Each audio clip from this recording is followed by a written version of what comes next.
Hello good morning to all of you. आप सभी का बहुत बहुत स्वागत एग्जाम ट्यूटोरियल 3M चैनल पर। और अगर आप नए हैं इस चैनल पर तो इस चैनल को जरूर सब्सक्राइब कीजिए और बेल आइकन को जरूर हिट करिए ताकि हर एक नोटिफिकेशन आपको समय पर पहुंच जाए। और आज से हम लोग लूसेंट जीके का जितने भी कंटेंट है उसको शुरू कर रहे हैं, जिसमें हम लोग प्राचीन भारत से चलेंगे। माना लूसेंट के फर्स्ट पेज में से जो भी इम्पोर्टेंट डेटा है या फिर कंटेंट है उसको, प्लस इम्पोर्टेंट क्वेश्चन जो एमसीक्यू क्वेश्चन बनेगा उस सबको, मीन्स कॉन्सेप्ट, और कॉन्सेप्ट के साथ साथ फिर हम लोग प्लस एमसीक्यू भी लास्ट में करेंगे। ठीक है, इससे चैप्टर जो भी हम पढ़ेंगे उससे रिलेटेड इम्पोर्टेंट प्रश्न भी हम लोग करेंगे। और ये सारे के सारे जो हम लोग कंटेंट पढ़ाई करेंगे लूसेंट जीके का, ये बीपीएससी के लिए इम्पोर्टेंट है, चाहे यूपीएससी हो, चाहे एसएससी हो, चाहे एमटीएस, सीजीएल या सीएचएसएल, चाहे रेलवे या जो भी एग्जाम्स है जिसमें जीएस या जीके का पोर्शन होता है, वो सब यहाँ से आप लर्न कर सकते हैं, सीख सकते हैं। चलिए हम लोग आज का चैप्टर शुरू करते हैं। सबसे पहले अगर प्राचीन भारत की हम लोग बात करें तो जो भी भारत का इतिहास है, ठीक है, भारतीय इतिहास को अध्ययन की सुविधा के लिए 3 भागों में बांटा गया है। कितने भागों में बांटा गया है? तो जो हिस्ट्री है इंडिया का, या फिर एक वर्ल्ड हिस्ट्री और इंडियन हिस्ट्री, 2 हिस्ट्री हम लोग पढ़ेंगे। तो जो हिस्ट्री इसको 3 भागों में बांटा गया। फर्स्ट प्राचीन भारत हो गया, तो प्राचीन भारत हो गया। फिर दूसरा जो है वो मध्यकालीन भारत है, मध्यकालीन भारत। और थर्ड नंबर में हो गया आधुनिक भारत। ठीक है, तो आधुनिक भारत के बारे में भी हम लोग जानेंगे सारे। ठीक है, तो यहाँ पर प्राचीन भारत का इतिहास, मध्यकालीन भारत का इतिहास और आधुनिक भारत का इतिहास।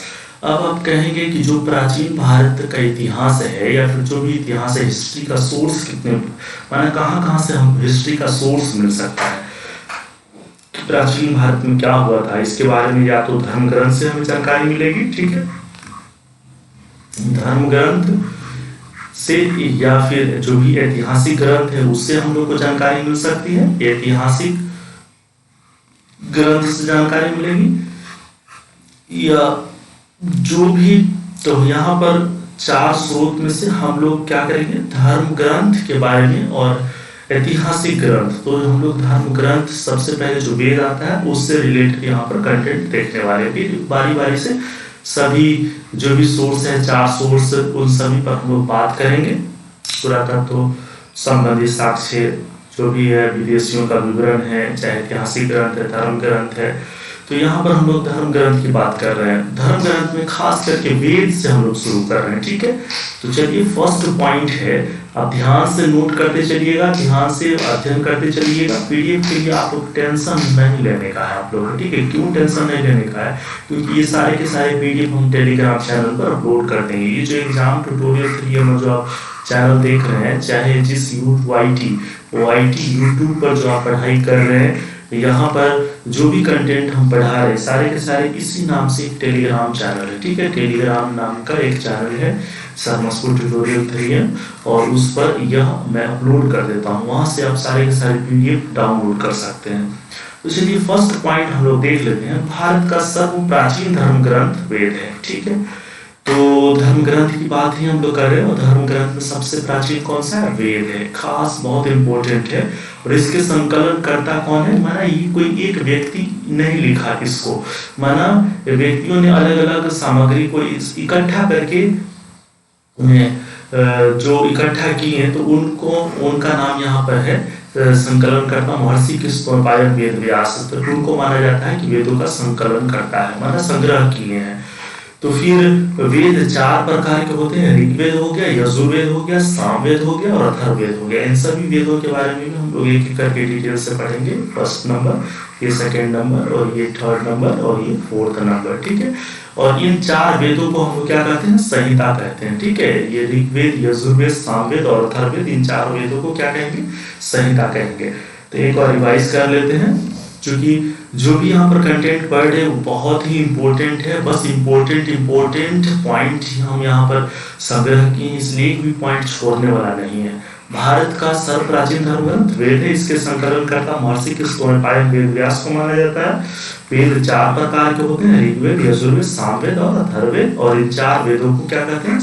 संहिता कहते हैं। ध्यान से सुनिएगा। क्यों ध्यान से सुनिएगा? क्योंकि जब यह कॉन्सेप्ट हम लोग समझ लेंगे, पढ़ लेंगे, उसके बाद फिर एमसीक्यू क्वेश्चन इसी पर बेस्ड होगा। तो उस एमसीक्यू का प्रश्नों का उत्तर आप आसानी से दे पाएंगे अगर यहाँ पर अभी आप समझेंगे ध्यान से। तो चलिए दूसरा हम लोग चलते हैं ऋग्वेद के बारे में समझते हैं।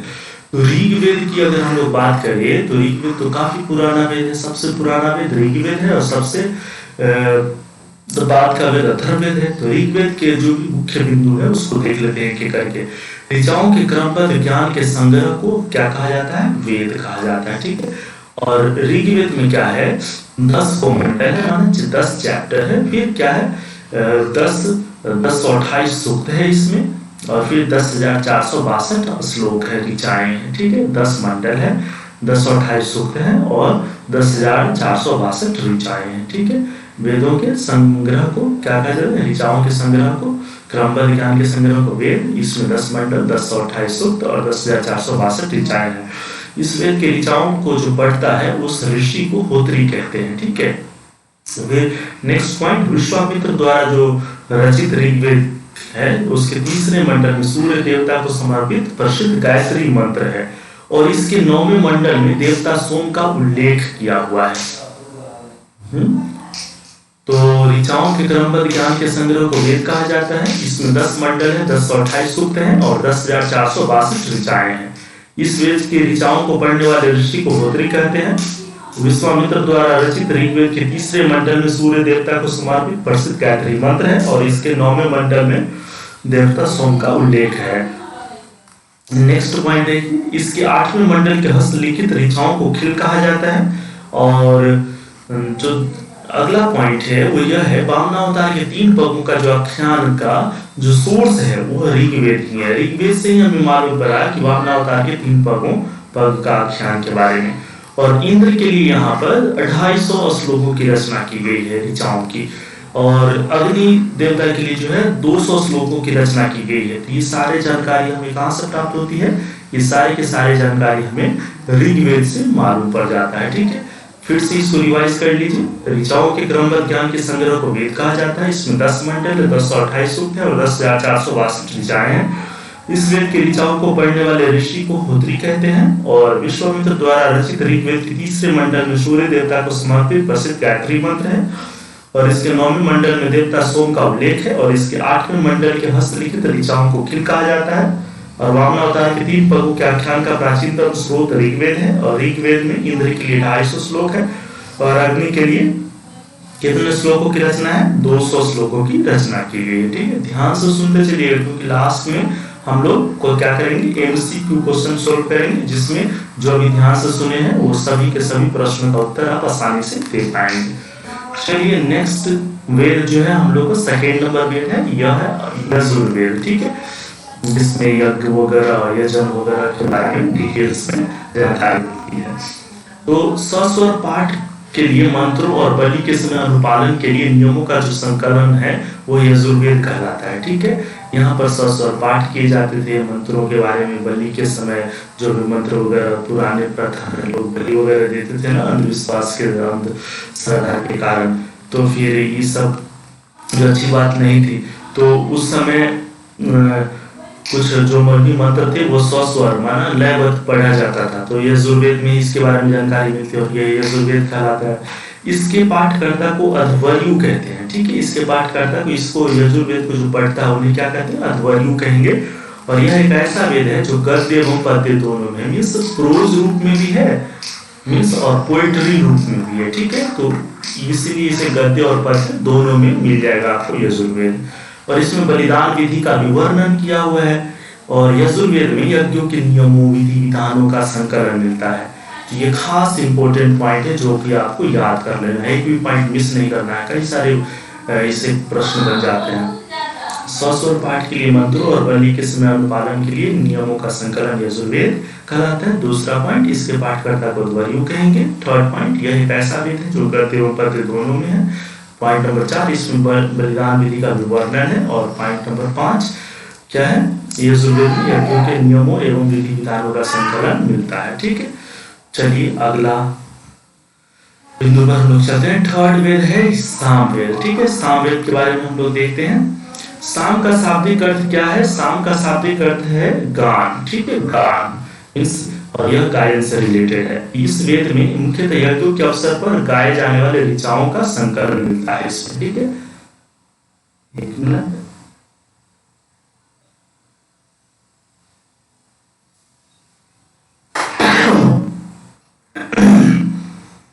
और इसके पाठकर्ता को उद्रात्री कहेंगे। क्या कहेंगे? इसका जो पाठ करता है, इसको जो पढ़ता है, उन्हें उद्रात्री कहते हैं। और यजुर्वेद को जो पढ़ता है उन्हें क्या कहते हैं? अध्वर्यु कहेंगे। और ऋग्वेद के ऋचाओं को पढ़ने वाले ऋषि को क्या कहते हैं? होत्री कहते हैं। और इसे भारतीय संगीत का जनक कहा जाता है। प्रश्न आपको रहेगा, भारतीय संगीत का जनक किसे कहा जाता है? सामवेद, ऋग्वेद, यजुर्वेद, अथर्ववेद। आपको कौन सा टिक मारना है? सामवेद में। ठीक है, चलिए तो ये 3 पॉइंट फिर से रिवाइज कर लेते हैं। साम का शाब्दिक अर्थ गान है। इस वेद में मुख्यतः यज्ञों के अवसर पर गाए जाने वाले ऋचाओं का संकलन है। इसके पाठकर्ता को उद्रात्री कहते हैं और इसे भारतीय संगीत का जनक कहा जाता है। ठीक है, चलिए अगला प्रश्न हम लोग अगला वेद के बारे में देख लेते हैं। चौथा नंबर वेद है अथर्ववेद। ठीक है, तो सारे के सारे वेद के बारे में आप जानकारी ले लीजिए। 4 वेद, हर एक वेद का हम लोग डिटेल से एनालिसिस कर रहे हैं यहाँ पर। इसका पहला पॉइंट, और यह चल रहा है लूसेंट जीके का सारे इंपोर्टेंट बिंदु पॉइंट्स। ठीक है, जो कि काफी सभी एग्जाम्स के लिए बेनिफिशियल है। बीपीएससी हो, यूपीएससी हो, एसएससी हो, रेलवे हो, हर एग्जाम्स के लिए। अथर्ववेद क्या है? अथर्वा ऋषि द्वारा रचित इस वेद में कुल कितने मंत्र है? 731 मंत्र है। ठीक है, और लगभग कितना पद्य है? 6000 पद्य है। इसके कुछ मंत्र ऋग्वैदिक मंत्रों से भी क्या है? प्राचीनतर है। ठीक है, और अथर्ववेद कन्याओं के जन्म की निंदा करता है। तो क्या है फर्स्ट पॉइंट? अथर्वा ऋषि द्वारा रचित इस वेद में कुल कितने मंत्र? 731 मंत्र हैं और लगभग 6000 पद्य हैं। इसके कुछ मंत्र जो है, कुछ मंत्र ऋग्वैदिक मंत्रों से भी प्राचीनतर है। और नेक्स्ट पॉइंट, ऐतिहासिक दृष्टि से अथर्ववेद का महत्व इस बात में है कि इसमें सामान्य मनुष्यों के विचारों और अंधविश्वासों का विवरण मिलता है। ठीक है, इस वेद में जादू टोना जो भी है, ठग विद्या, बहुत सारे चीज ऐसे हैं जिसके बारे में वर्णन मिल जाएगा आपको अथर्ववेद में। अंधविश्वास, अंधश्रद्धा, और यह अविश्वसनीय माना जाता है इस ग्रंथ की बातों को। ज्यादातर माना उतना विश्वसनीय नहीं है, क्योंकि लोग बुद्धि विवेक से कार्य करते हैं, इसलिए इस पर उतना ध्यान नहीं देते। लेकिन हाँ, जितना भी उस समय घटित होता था इसके बारे में जानकारी यहाँ से आपको मिल जाएगी। चलिए नेक्स्ट, अब हम लोग एमसीक्यू प्रश्न पर आ गए हैं। अगर आप जितने भी अभी देखें उसको अगर आप ध्यान से सुने तो फिर आप सारे के सारे प्रश्नों का उत्तर दीजिए। 10 प्रश्न है, उसमें आप कितने आते हैं आप चेक कर लिए। ठीक है, लास्ट में बताइए जरूर कमेंट सेक्शन में। फर्स्ट प्रश्न है, वेद कितने प्रकार के होते हैं और कौन कौन होते हैं? तो आप देख लीजिए यहाँ पर वेद 4 होते हैं। ठीक है, 4 प्रकार के वेद हैं और इसमें कौन कौन है? ऋग्वेद है, यजुर्वेद है, सामवेद है, अथर्ववेद है। ठीक है, तो ये फर्स्ट नंबर प्रश्न है। दूसरा प्रश्न, वेद के संकलन करता कौन है? तो अभी हम लोगों ने पढ़ाई किया है, वेदों के संकलन करता महर्षि व्यास हमारे। आंसर सही है। तुलसीदास गलत, रामदास गलत, श्यामदास गलत। ठीक है, चलिए अगला प्रश्न, ऋग्वेद में कुल कितने मंडल है? कितने चैप्टर्स हैं? तो अभी हम लोगों ने पढ़ा ऋग्वेद में कुल 10 मंडल है। ठीक है, बाकी 20 गलत, 30 गलत और 40 गलत। ठीक है, अगला प्रश्न, ऋग्वेद में कुल कितने ऋचाएं हैं?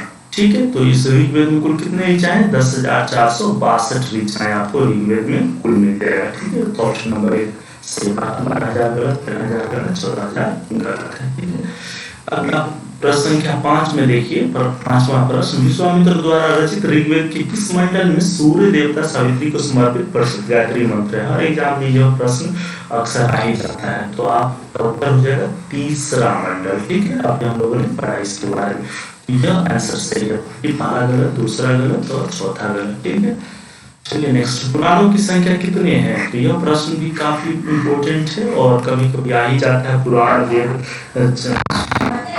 इन सभी से संबंधित प्रश्न पूछ लिया जाता है। तो आप कह सकते हैं बिल्कुल 18 पुराण है और पुराणों की संख्या कितनी है? 18। बाकी 13 गलत हो गया, 14 गलत हो गया और ये 45 नंबर गलत हो गया। ठीक है, 7वां नंबर प्रश्न को आप देख सकते हैं, उपनिषदों की संख्या कितनी है? क्या कहेंगे, उपनिषदों की संख्या कितनी है? 108 है उपनिषद, ठीक है। बाकी 100 गलत हो गया, 112 गलत, 118 गलत हो गया। 8वां नंबर प्रश्न आप देख लीजिए, वेदांगों की संख्या कितनी है? तो वेदों को समझने के लिए, भलीभांति समझने के लिए वेदांगों की रचना की गई थी। तो वेदांगों की संख्या कितनी है? 6 वेदांग है। 5 गलत, 7 गलत और फिर 8 इसी प्रकार से गलत हो गया। 9वां नंबर प्रश्न लोग देख लेते हैं, पुराणों में कौन सा पुराण सबसे प्राचीन एवं प्रमाणिक माना जाता है? आप बिल्कुल कह सकते हैं मत्स्य पुराण जो है सबसे प्राचीन एवं प्रमाणिक माना जाता है। बाकी वायु पुराण नहीं है, विष्णु पुराण नहीं है और अग्नि पुराण नहीं है, ठीक है। और लास्ट प्रश्न में देख लीजिए 10वां नंबर प्रश्न, ऋग्वेद में इंद्र के लिए कितने ऋचाओं की रचना की गई? तो एक इंद्र के लिए, तो अभी आप पढ़े थे, इंद्र के लिए 250 श्लोकों की रचना की गई और अग्नि के लिए 200 श्लोकों की रचना की गई। तो यहाँ पर 250 बिल्कुल आप कह सकते हैं सही ऑप्शन, ठीक है। और 200 गलत हो गया, 300 गलत हो गया, 340 गलत हो गया। चलिए अब आप बताइए क्या आउट ऑफ 10 में से कितने प्रश्न आपका सही हुआ, और कमेंट सेक्शन में जरूर आप अपना उत्तर दीजिए, ठीक है। कितने प्रश्न आते थे आपको? अगर आपको सारे प्रश्नों, सारे क्लासेस का पीडीएफ चाहिए फ्री में, तो फिर आप एग्जाम ट्यूटोरियल 3M चैनल को जरूर सब्सक्राइब कीजिए और वहां पर ज्वाइन कीजिए, और सारे के सारे पीडीएफ से या फिर हैंडरिटन नोट्स हो या फिर कंप्यूटर से टाइप किया हुआ हो, सारे सारे आप बिल्कुल मुफ्त में फ्री में डाउनलोड कर लीजिए, ठीक है। लिखने के झंझट से दूर रहिए। अगर आप इस चैनल पर नए हैं तो एग्जाम ट्यूटोरियल 3M आप जरूर सब्सक्राइब कीजिए, कि ये हर एग्जाम्स के लिए इंपॉर्टेंट क्लासेस यहाँ पर इस प्लेटफॉर्म पर, एजुकेशनल प्लेटफॉर्म पर आपको मिल जाते हैं, ठीक है। तो आप निफिक्र रहिए और बढ़िया से पढ़ाई करते रहिए, ठीक है। और फिर मस्त रहिए, स्वस्थ रहिए। फिर हम लोग नेक्स्ट डे मिलेंगे, तब तक के लिए बहुत बहुत धन्यवाद।